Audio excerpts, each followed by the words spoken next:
मैं प्रकाश आपका स्वागत करते हैं आपके अपने करंट हेवन के यूट्यूब चैनल पर। दोस्तों, आज है 9 जुलाई 2021 से जितने भी इम्पोर्टेंट करंट अफेयर के क्वेश्चन बने हैं उसके साथ हम लोग डिस्कस करेंगे स्टैटिक जीके और प्लस रिलेटेड फैक्ट। तो आप एयर सेशन डेली 6 बजे सुबह देख सकते हैं। अगर डेली देखते हैं दोस्तों तो इस सेशन से आपको बहुत ही ज़्यादा लाभ मिलने वाला है। आप चाहे जिस भी एग्ज़ाम्स का प्रिपरेशन कर सकते हैं फ्री बिल्कुल। और डेली करंट अफेयर अगर यह सेशन देखते हैं तो कहीं से भी कोई टॉपिक करंट अफेयर के पढ़ने की ज़रूरत नहीं है, सिर्फ आप डेली सेशन फॉलो करने लगिए। तो ये सेशन सारे एग्जाम्स के लिए महत्वपूर्ण है, चाहे आप जिस भी प्रिपरेशन, चाहे भी इंडिया लेवल पर, चाहे जिस भी एग्जाम्स का प्रिपरेशन करते हो, है ना। तो चलिए हम लोग स्टार्ट कर लेते हैं पहले प्रश्न से। हाल ही में हाल ही में किस देश के राष्ट्रपति की घर में घुसकर हत्या कर दी गई है? आपको यह बताना है। हाल ही में किस देश के राष्ट्रपति की घर में घुसकर हत्या कर दी गई है? तो बताएंगे हैती देश के। हैती एक देश है दोस्तों, नॉर्थ नॉर्थ अमेरिका का एक हैती देश है जहाँ के राष्ट्रपति की घर में घुसकर हत्या कर दी गई है दोस्तों, याद रखेंगे। अब यहाँ पे हैती की बात हुई है तो याद रखेंगे हैती। हैती की राजधानी की अगर बात करें दोस्तों तो इसका राजधानी क्या है? पोर्ट ऑ प्रिंस। क्या नाम है? पोर्ट ऑ प्रिंस। हैती की मुद्रा हैतियन गोरदय। याद रखेंगे हैतियन गोरदय। यह उत्तरी अमेरिका का देश है दोस्तों, यह बात याद रखेंगे। अगर बात करें हैती के राष्ट्रपति का नाम क्या है तो बता देंगे दोस्तों, जिनकी हत्या हुआ है उनका नाम है जोवेनेल मोइस कि उनके घर में घुसकर हत्या कर दी गई दोस्तों। और उनकी पत्नी को भी घायल कर दिया गया। अंतरिम प्रधानमंत्री ने एक ऐसे अधिनियम की घोषणा की जो सामूहिक हिंसा और राजनीतिक अस्थिरता से घिरे कैरेबियाई राष्ट्र को और अधिक अस्थिर करने का जोखिम रखता है। राष्ट्रपति को आबादी के भारी विरोध का सामना करना पड़ा जो उनके जनादेश को नाजायज मानते थे। इस वजह से कल जिनका हत्या हुआ है दोस्तों, प्रधानमंत्रियों की एक श्रृंखला के माध्यम से मंथन किया गया 4 वर्षों में। हाल ही में जोसेफ को केवल 3 महीने के बाद इस सप्ताह पद पर प्रतिस्थापित किया जाना था, लेकिन हाल ही में इनका निधन हो गया दोस्तों। ये चीज़ याद रखेंगे। इनका नाम है जोवेनेल मोइस की जगह आने वाले थे जोसेफ, याद रखेंगे, लेकिन इनके हटने से पहले इनकी हत्या कर दी गई दोस्तों। ये चीज़ याद रखेंगे। हैती के पूर्व राष्ट्रपति थे, सॉरी राष्ट्रपति थे दोस्तों, पूर्व नहीं, हटने वाले थे, कह लीजिए, है ना। नेक्स्ट प्रश्न।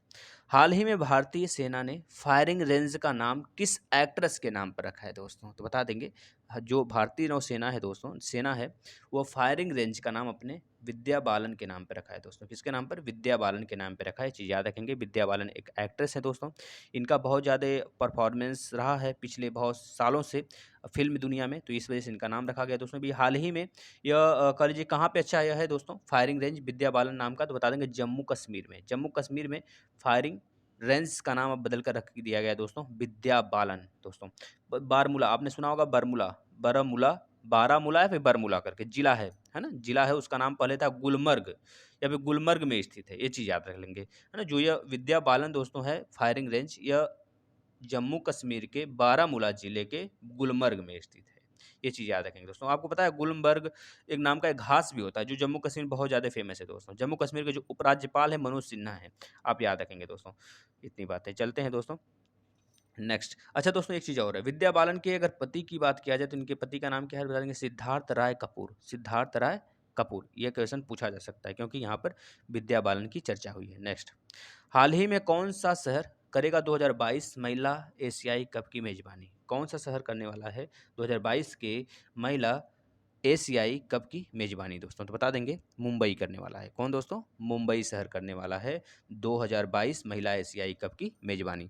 अब यहाँ पे मुंबई के कहाँ पे होगा दोस्तों? पुणे में। मुंबई पुणे दोनों जगह, मुंबई भी करेगा और पुणे भी करेगा, दोनों शहर करेंगे किसकी मेजबानी? 2022 महिला एशियाई खेल की मेजबानी। दोनों, अगर बात करें मुंबई और पुणे की, तो ये दोनों महाराष्ट्र में स्थित हैं दोस्तों। महाराष्ट्र में स्थित हैं, तो महाराष्ट्र के बारे में आपको सब कुछ बताते हैं। महाराष्ट्र का कैपिटल मुंबई ही है, यह चीज़ याद रखेंगे। सीएम यहाँ के उद्धव ठाकरे दोस्तों, बाला राव ठाकरे के दोस्तों, यह उसी के रिलेटेड है, ये चीज़ याद रखेंगे। अगर बात करें गवर्नर की तो भगत सिंह कोश्यारी हैं दोस्तों, याद रखेंगे। मेरा परिवार मेरी जिम्मेदारी अभियान यहाँ पे शुरू हुआ था। संजय गांधी गुगुमल नवेगांव नेशनल पार्क भी यहीं पे स्थित है दोस्तों। Shivaji in South Block the unwritten history of proud people, यह गिरीश कुबेर का एक बुक है दोस्तों। कौन सा? Shivaji in South Block the unwritten history of proud people. यह गिरीश कुबेर का एक बुक है, ये बहुत फेमस है। इनकी बुक पूछा जा सकता है आपसे, याद रखेंगे, जो कि दोस्तों महाराष्ट्र में ही यह चीज़ें लॉन्च की गई हैं, इस वजह से पूछा जा सकता है आपसे। नेक्स्ट, अगर बात करें और इसके बारे में, जैसे प्रोजेक्ट प्लेटिना शुरू किया गया था अभी हाल ही में महाराष्ट्र में दोस्तों मिड डे मील अन्नपूर्णा पहल भी यहाँ पे शुरू किया गया था। केवल महिलाओं के लिए टीकाकरण केंद्र स्थापित किया गया था। हाल ही में महाराष्ट्र में दोस्तों गवर्नर ने डॉन अंडर द डोम नामक एक पहल शुरू की गई थी, जिसमें नई बुक जारी करने की बात हुआ था।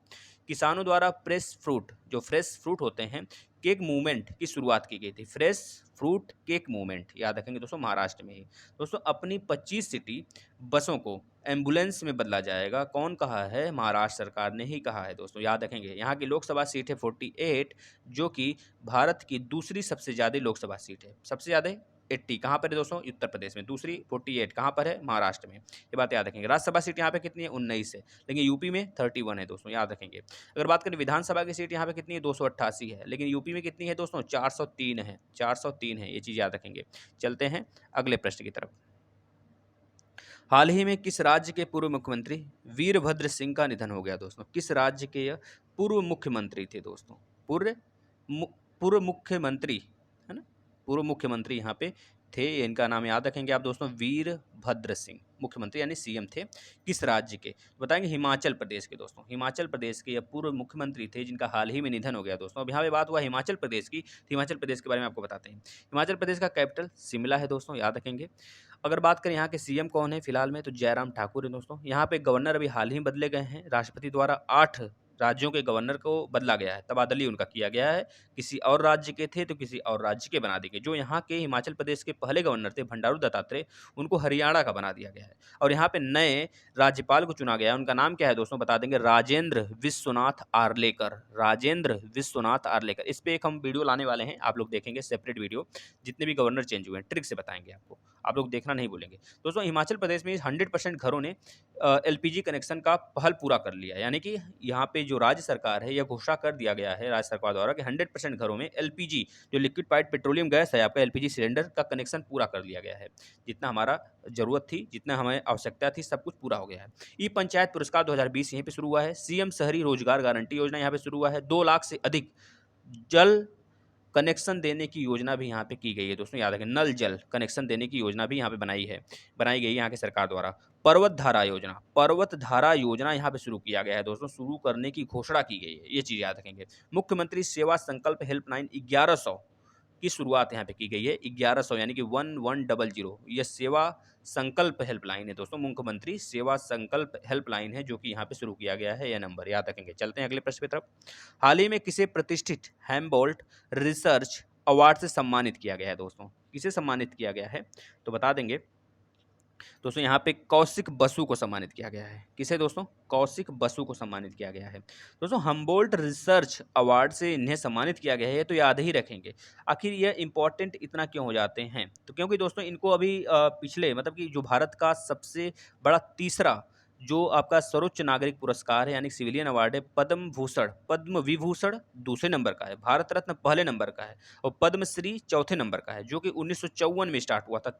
चारों का चारों, भारत रत्न, पद्म विभूषण और पद्म भूषण और पद्मश्री, तो इनको दोस्तों पद्म भूषण मिला हुआ है, यानी कि तीसरे नंबर का सिविलियन अवार्ड जो है इनको दिया गया है। ये चीज़ याद रखेंगे दोस्तों, इस वजह से यह बहुत ज़्यादा इंपॉर्टेंट हो जाता है दोस्तों। बात करें तो विश्व बैंक के पूर्व मुख्य अर्थशास्त्री भी यह रह चुके हैं, ये चीज़ याद रखेंगे। अगर बात करें दोस्तों, यह भारत सरकार के मुख्य आर्थिक सलाहकार भी रह चुके हैं 2009 से 2012 तक। यहाँ से एक क्वेश्चन पूछा जा सकता है दोस्तों, तो ये चीज़ याद रखेंगे, क्योंकि ये वेरी इंपॉर्टेंट है हमारे लिए। नेक्स्ट, हाल ही में बिरसा मुंडा ऑपरेशन चर्चा में है। बिरसा मुंडा ऑपरेशन कब हुआ था दोस्तों? बिरसा मुंडा के बारे में आप तो जानते ही होंगे। बिरसा मुंडा कौन थे दोस्तों? तो बता देंगे, बिरसा मुंडा जो है दोस्तों, एक तरह से यह झारखंड के रहते हैं दोस्तों। झारखंड के जनजाति का आपने विद्रोह सुना होगा, जब अंग्रेजों का ज़माना था, अंग्रेजों के समय इन्होंने विद्रोह किया था, है ना, तो वही बिरसा मुंडा है। तो इनका दोस्तों ऑपरेशन यह कब स्टार्ट हुआ था, यह बताना है आप। हाँ तो दोस्तों, बिरसा मुंडा ऑपरेशन कब हुआ था तो बता देंगे 1999 में, 1999 में। अच्छा, ये चर्चा में क्यों है? यह बातें आप बताएंगे चर्चा में क्यों हैं दोस्तों। यहाँ पर 1999 में ऑपरेशन बिरसा मुंडा के दौरान शहीद हुए कैप्टन गुरजिंदर सिंह सूरी के जन्मदिन के अवसर पर भारतीय सेना ने नियंत्रण रेखा के पास गुलमर्ग में दोस्तों इनकी युद्ध स्मारक का उद्घाटन किया है। इस वजह से यह बहुत ज़्यादा चर्चा में है, क्योंकि जो कैप्टन गुरजिंदर सिंह थे दोस्तों, बिरसा मुंडा ऑपरेशन के समय इनका निधन हो गया था। इस वजह से ये बहुत ज़्यादा चर्चा में है। ये चीज़ याद रख सकते हैं, आपकी एग्जाम में पूछा जा सकता है कि बिरसा मुंडा ऑपरेशन कब स्टार्ट हुआ था, तो बता देंगे 1999। तो दोस्तों बिरसा मुंडा ऑपरेशन क्या था, इसके बारे में थोड़ा जान लेते हैं। दोस्तों ऑपरेशन बिरसा मुंडा नवंबर 1999 के महीने में भारतीय सेना के बिहार बटालियन द्वारा एक पाकिस्तानी पोस्ट के खिलाफ किया गया एक दंडात्मक छाया था, यानी कि छापा था कह सकते हैं। यह वह समय था दोस्तों जब ऑपरेशन विजय बंद हो गया था, लेकिन नियंत्रण रेखा के पार हिंसा की छिटपुट घटनाओं के साथ नियंत्रण रेखा अभी भी सक्रिय थी। इस वजह से दोस्तों कह लीजिए उसको शांति या फिर उसको शांति करने के लिए उसी समय कम से कम नहीं तो 17 कितने दोस्तों 17 पाकिस्तानी सैनिकों को मारा गया था। बस उसी समय ये शहीद हुए थे दोस्तों, इस वजह से ये चर्चा में है। ये चीज़ याद रख सकते हैं आप। यही था पूरा बिरसा मुंडा ऑपरेशन। इस वजह से ये चर्चा में बना हुआ है, क्योंकि इनका अभी हाल ही में दोस्तों पुण्यतिथि मनाया गया है। चलिए अगले प्रश्न की तरफ चलते हैं। हाल ही में केशव दत्त का निधन हो गया दोस्तों। यह कौन थे, तो बताएंगे दोस्तों यह हॉकी प्लेयर थे दोस्तों। कौन थे यह, एक हॉकी प्लेयर थे केशव दत्त। इस वजह से यह चर्चा में है दोस्तों, ये चीज़ याद सकते हैं। अच्छा हॉकी प्लेयर हैं तो यह इनका नाम हम क्यों याद रखें, आखिर हमारे लिए क्यों इंपॉर्टेंट है दोस्तों, तो याद रखेंगे दोस्तों क्योंकि यह ओलंपिक स्वर्ण विजेता हैं। ओलंपिक स्वर्ण विजेता हैं दोस्तों हॉकी में, इस वजह से हमारे लिए इंपॉर्टेंट हो जाते हैं। याद रखेंगे 1948 के ओलंपिक में भारत की ऐतिहासिक उपलब्धि का हिस्सा थे दोस्तों यह। दोस्तों वेम्बली स्टेडियम में घरेलू टीम ब्रिटेन को 4-0 से हराकर दोस्तों इन्होंने स्वतंत्रता के बाद पहला स्वर्ण पदक जीता था दोस्तों हॉकी में। ये चीज़ याद रखेंगे, इस वजह से चर्चा में है दोस्तों। 1948 के ओलंपिक से पहले दत्त ने 1947 में हॉकी के जादूगर मेजर ध्यानचंद के नेतृत्व में पूर्वी अफ्रीका का दौरा भी किया था दोस्तों। याद रखेंगे ये चीज़ें यार, इस वजह से इंपॉर्टेंट हो जाता है दोस्तों। यहाँ पे ओलंपिक की बात हुआ है तो ओलंपिक के बारे में आपको कुछ बताते हैं दोस्तों। ओलंपिक की जो शुरुआत हुई थी भारत में या फिर पूरे विश्व में कह लीजिए, तो कब हुआ था, 1896 में हुआ था दोस्तों। याद रखेंगे 1896 में यह स्टार्ट हुआ था, लेकिन अंतर्राष्ट्रीय ओलंपिक समिति की स्थापना कब हुई थी, 1894 में दोस्तों। याद रखेंगे अगर पूछा जाता है आपसे ओलंपिक संगठन का जो मुख्यालय है दोस्तों कहाँ पर है, समिति का जो मुख्यालय है ओलंपिक ये कहाँ पर है, तो बताएंगे लोसाने, स्विट्जरलैंड के लोसाने में है दोस्तों। ये बात याद रखेंगे। अगर बात किया जाए दोस्तों ओलंपिक ध्वज जो फहराया जाता है इसकी शुरुआत कब से की गई थी, आपको पता है 2021 के लिए ओलंपिक ध्वजवाहक के रूप में भी चुना गया है मैरी कॉम को, और जो मैन हॉकी कैप्टन है उनको, दोनों लोग को है ना चुना गया है। तो दोस्तों इसी वजह से आप इसका ना यह पूछा जा सकता है आपसे आगे किसी भी एग्जाम्स में कि ओलंपिक ध्वज की शुरुआत कब से हुई थी, तो बता देंगे 1913 से हुआ था, यानी कि 1913 से हुआ था दोस्तों। याद रखेंगे ओलंपिक का अच्छा उद्देश्य क्या होता है दोस्तों, तो याद रखेंगे अगर बात करें ओलंपिक का उद्देश्य क्या है, तो 3 वर्ड याद रखेंगे दोस्तों, सीटीएस, अल्टियस, फोर्टियस, जो कि 1897 में फादर डिडोन द्वारा रचना किया गया था। यह तो लैटिन भाषा में, लेकिन अगर बात करें अपने अर्थ में इसका हिंदी अर्थ क्या है इसका, तो बता देंगे तेज, ऊंचा और बलवान दोस्तों। याद रखेंगे दोस्तों। अगर बात करें ओलंपिक मशाल जलाने की शुरुआत कब से हुई थी, तो बता देंगे 1928 से हुआ था दोस्तों। अगर बात किया जाए ओलंपिक में एथलेटिक्स स्पर्धा में सबसे पहले दोस्तों पहुंचने वाले कौन थे ओलंपिक में एथलेटिक्स स्पर्धा में, तो बता देंगे मिल्खा सिंह, जिन्होंने 1960 के रोम ओलंपिक के 400 मीटर दौड़ में चौथा स्थान प्राप्त किया था दोस्तों। अगर बात करें सबसे पहली महिला जो कि ओलंपिक खेलों में भाग ली थी भारतीय महिला, तो बताएंगे मैरी लीला राव दोस्तों। ये चीज़ें आपसे पूछी जाती हैं तो आप इसको याद रखेंगे।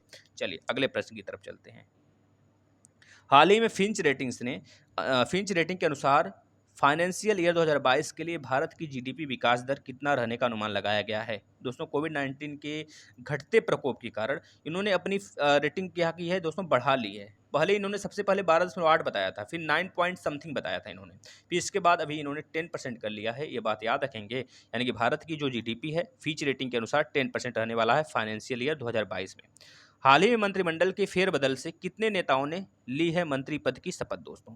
तो बता देंगे दोस्तों कितने, 43। दोस्तों हम आपको सब कुछ बताने वाले हैं, इसमें एक वीडियो बनाएंगे 43 जितने भी मंत्री का फेरबदल हुआ है सबके लिए एक आपको वीडियो प्रोवाइड कर दिया जाएगा। चलिए कल के प्रश्न की तरफ चलते हैं जो आपसे पूछा गया था, हाल ही में महिला क्रिकेटर में सबसे ज्यादा रन किसने बनाया है? तो बता देंगे मिताली राज ने। आज का क्वेश्चन अपडेट है, हाल ही में कौन होगा टोक्यो ओलंपिक 2021 का ध्वजवाहक? दोस्तों अभी हमने आपको बताया था कौन होगा दोस्तों, तो बता देंगे आप इसका राइट आंसर कौन होगा, ठीक है ना, कमेंट बॉक्स में कमेंट कर देंगे। और दोस्तों अगर वीडियो सेशन आपको अच्छा लगता है तो रेगुलर आप 6 बजे फॉलो करिए दोस्तों, बेहतरीन तरीके से आपको इससे बहुत ज़्यादा फायदा मिलने वाला है। और डेली उस सेशन को भी फॉलो करिए जो मंथली करंट अफेयर आता है, मंथली करंट अफेयर को भी फॉलो करिए, और जो टॉपिक वाइज करंट अफेयर आता है उसको भी फॉलो करिए दोस्तों। आप किसी भी एग्जाम को फोड़ के आएंगे दोस्तों।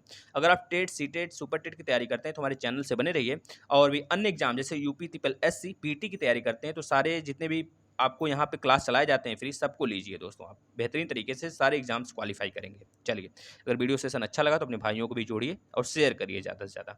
आपका दिन शुभ हो।